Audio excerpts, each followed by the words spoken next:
Boss, bakit nakakasama ang pag-utang? Ginagamit nila sa kanilang luho. Pag umutang po sila ng malaking halaga, ito ay binibili nila sa kanilang mga luho. Katulad po ng bahay. Kahit na meron na po siyang bahay, gusto niya po ng mansyon.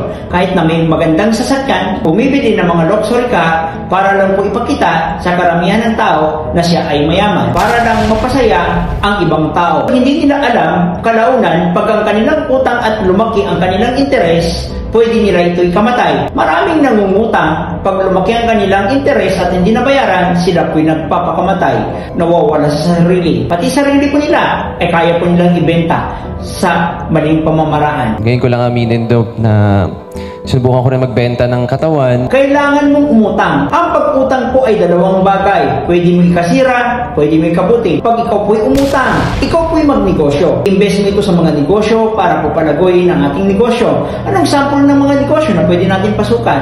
Magpatayo ka po ng sarili mong business, palaguin para po mabayaran ang interest pati ang principal. Bakit po yung mga mayayaman ay patuloy po silang nangungutang? Like Henry C. Family, sa kanila yung video, sa kanilang SM. Pero pag sila po'y nagpatayo ng kanilang SM, sila po'y mangungutang sa kanilang bangko. Pag ang negosyo po natin ay kumita ng profit, automatically, babayaran po natin ang ating utang para po hindi tayo mawala sa sarili.